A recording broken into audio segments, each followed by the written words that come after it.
Es el mes de la concientización del cuidado de la voz. ¿Cómo me siento, Roxy? ¿Bien? Pero toda una locutora. Nosotros que trabajamos tanto con la voz, tenemos que cuidarlos. Y bueno, fue el 16 de abril, pero durante todo este mes se hacen campañas de concientización, acciones, porque con la pandemia, en este contexto de pandemia, el uso del barbijo, ¿cómo forzamos la voz? Es impresionante. No solamente forzamos la voz, sino que se te seca la boca con el barbijo puesto y entonces como que peor todavía, porque te hace mal hablar cuando uno tiene la boca seca, ¿no? Disminuye, la garganta seca. Claro, disminuye la capacidad respiratoria.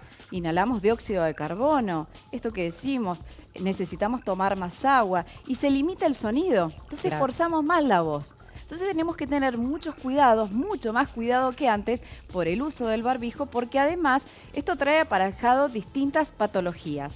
Nosotros hablamos con Julia Ardigó, que ella es licenciada en fonoaudiología, y nos habla de esto, cómo forzamos la voz en estos tiempos de pandemia con el uso del barbijo, que hay que usarlo, obviamente, pero los que trabajamos con la voz, los docentes, tienen que prestar un poco más de atención para evitar esto. Mirá qué bueno. Las patologías.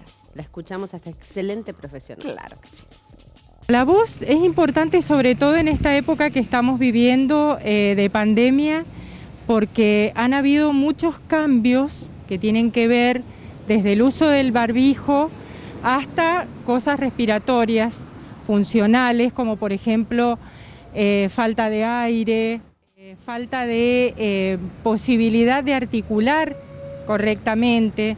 Entonces, me parece que es un momento muy importante para hacer una reflexión sobre esto y saber que hay que cuidar la voz.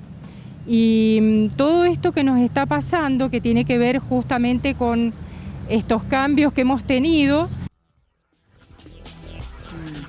Bueno, ¿y cuáles son los cuidados que hay que tener, Roxy? Claro, por lo que dice ella, hay que mejorar nuestro desempeño vocal. Y vemos en el siguiente detalle, en las placas, como para dar un poco de consejo, sobre todo.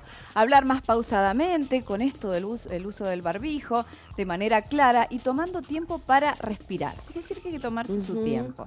Elevar el volumen de la voz sin hacer esfuerzo vocal. Y esto es todo un tema, porque hay que tener una educación. Claro, exactamente, que es lo que deberían tener los docentes, porque muchos después empiezan a tener problemas una vez que ya están en el ejercicio de la profesión y a veces ese problema se les vuelve, digamos, crónico, justamente porque no tienen previo, durante el tiempo que los educan, una educación de la voz. Bueno, vos sabés, hablando de esto de los docentes, el año pasado, al hacer clases virtuales, no tuvieron problemas casi con su voz.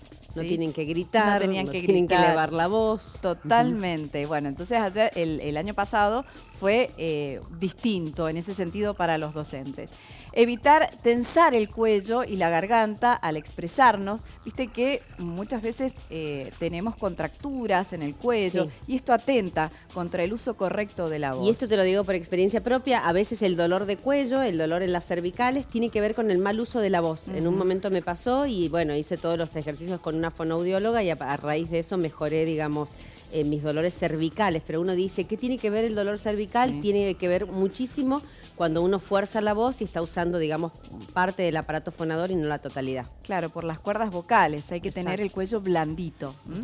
Y después tomar abundante agua, que esto es primordial, antes, durante y después de usar la voz. Hay que tener hidratadas las cuerdas vocales. ¿Viste, Roxy, que los caramelos de menta no son buenos? No, no son buenos. ¿El café tampoco? No. Entonces, la cafeína, nada de cafeína. No es buena tampoco para las cuerdas vocales. Sí, tampoco hay que forzar la voz haciendo, viste, esos ruidos raros. Claro. Exacto, eso todas esas cosas. Es peor todavía.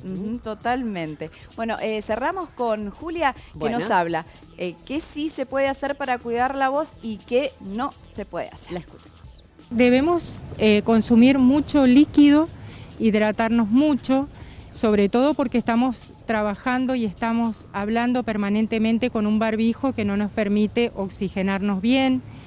El aire que entra a la vía respiratoria no es el mismo. Estamos inhalando permanentemente el dióxido de carbono que estamos utilizando nosotros. Por un lado, hidratarnos. Por otro lado, también trabajar mucho con el cuerpo. Me parece súper importante eso, en el sentido de que hay muchos miedos, angustias, ansiedades. Entonces, está bueno trabajar con el interior. ¿Qué no deberíamos hacer? Trabajar en ambientes donde no haya ventilación. Por eso yo recomiendo siempre, cuando uno tiene que trabajar en estos lugares, tener un ratito para salir al exterior, sacarse el barbijo, tomar un rato aire libre, o sea, respirar el aire ambiente, contracturarnos y sentirnos como que no podemos hablar. Tenemos que tratar de exagerar un poquito más la articulación, porque eso nos produce muchos trastornos a nivel vocal cuando no podemos articular de manera correcta y no nos entienden. Entonces tenemos que tratar de ejercitar y de no hacer estos cierres, sobre todo en la boca, de mandíbulas apretadas, de mandíbulas cerradas, para que la voz pueda fluir mucho mejor.